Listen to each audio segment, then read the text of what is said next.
Shalom.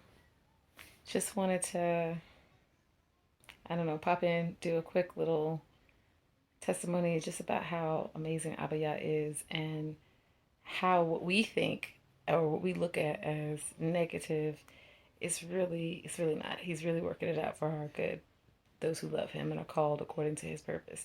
So, because of the pandemic, last year I had been living with my dad, and towards the end of the year, he told me to move to a different state, and I would have been moving completely away from my family. Like the furthest I've ever lived away from my family, who's in Georgia, was Florida. It's, I mean, even at my dad's house, it's only 2.5 hours away from Atlanta in Tennessee. So, you know what I'm saying? So, but not only would it have been me, it was going to be, me and my son as well. And right before I left, it was months. Like I had prayed and fasted and asked, like, is this supposed to be me? Because, like I said, I didn't want to get up there and go through what I went through, not knowing that I was actually supposed to go through it. But um, right before I left, well, when I finally got the last confirmation and the go ahead to go ahead and go, um, I had a significant amount of money in my savings account. I mean, it wasn't like I wasn't like no trillionaire or nothing, but I mean, I had some dough. Okay, 3 days after I moved, I had a job. I was a housekeeper. Then I was a housekeeper slash front desk agent. And then by the time I left, which I was only there for 3 months, by the time I left, I was the front desk manager. So even financially, I was blessed. You know what I'm saying? Like the progression, like Abba was just like, he was blessing me. But then every single thing that I had planned to do when I got there just kind of like fell apart. No matter what I tried to do, it crumbled and it fell apart. And I was just thinking about how, I thought that I was going there to establish some roots.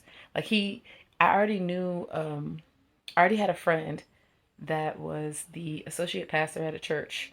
So I went to that church, met some amazing people, and ones that actually do display the love of Yahuah, and I love them. And if they're watching, I love you guys. You guys are amazing. Um, but so I had a church to go to. I actually had two churches because there was another church that I would go to whenever I was able to, and another group of amazing people. So it's just funny how, I made the video about how I have gone through church hurt, and then I was sent like literally 11 and a half hours away in order for him to use a group of people at a church to help heal me. You know what I'm saying? Like, that was very significant, but that's not what the video is about. What the video is about is just how he planned out the whole thing. I didn't know that he was sending me there to reconnect with him. I thought he was sending me there to establish some roots, to do some ministry, all this other stuff. And he told me, he was like, no, once I got there, he told me, no, you're here to receive. You're not pouring out. You're not pouring out while you're here. Because, bruh, he literally sent me there so I can be refilled. And I couldn't find a place to stay. I was getting frustrated with that, but he already knew that I was not going to be able to find a place to stay. So that money that I told you that I came with, I literally had just enough money while I was there to rent out hotels. I lived in hotels. There were some nights where I didn't. I mean, I just didn't have well, I was trying to save the money, let's put it that way, because the company that I had worked for, um, basically you get 30 of the employee discount room rates and then 100 of the friends and family, and I didn't know that. So there was a few times, like especially when we would have storms up there and the power would go out and all the people that lived in the local areas would come and they would rent out the rooms. They no longer did like the employee discount, so it was either you're paying $200 for this room or you find someplace else to go. So on nights like that, I would get off work at 11 o'clock at night and I would park my car in the front of the hotel and I would sleep in my car.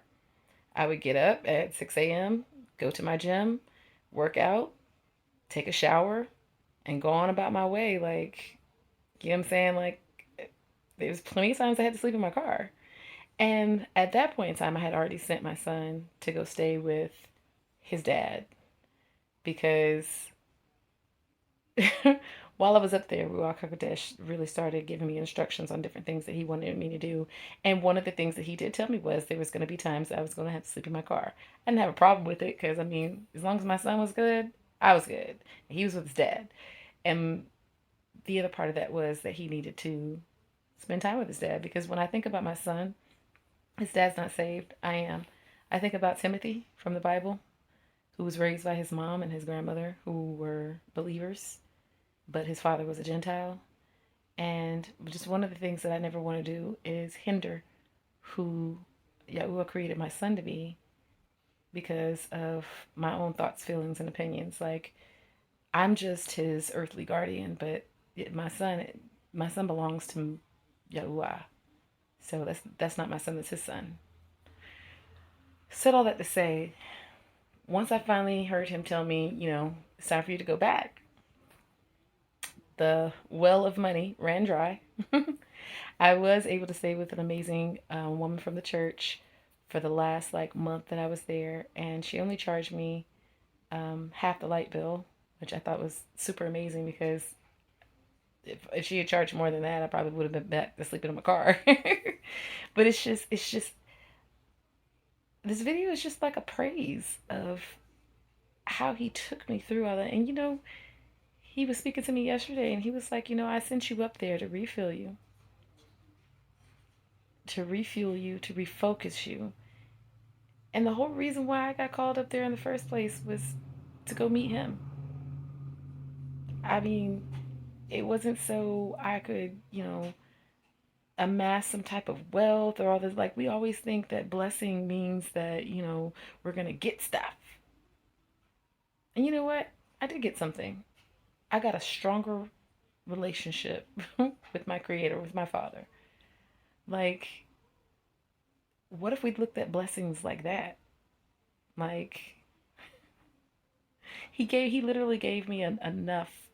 He sent me up there with enough to do what I was up there to do, and that was refocus and rediscover my love for him. So sometimes we got to look at it like, Satan would have been like, oh yeah, you went up there and you had to, nah, bro. Because the night before I left to come back down here with my dad, well, actually, it was the night before the Sunday before I left to come back down here with my dad. Ruach HaKodesh literally just started downloading things into my brain, giving me instructions on what I was supposed to do once I got down here.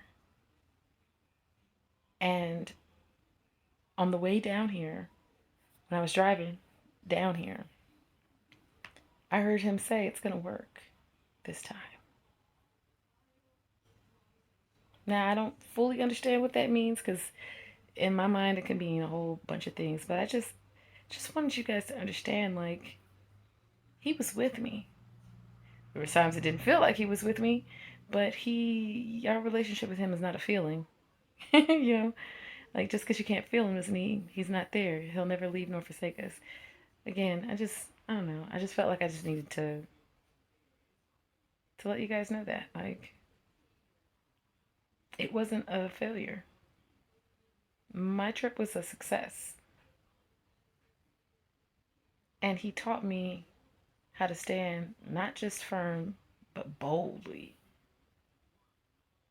And some of the things that I had to deal with up there, like the manager that I worked underneath was very, very undercover. Um, he didn't like me, let's put it that way. Because I was Christian. Um, because other employees were allowed to live in the hotel, and I was the only one that was not allowed to live in the hotel. There was other things that went on, but not only did I get to rededicate myself, I guess I should say, to Abiyah while I was up there, because I actually got rebaptized and everything. Not only did I get to rededicate myself to him while I was up there, but he taught me how to serve and love on people that don't like me. Because my manager and there was like three other men at my job that just got under my skin, and then there was the guests. Oh my gosh!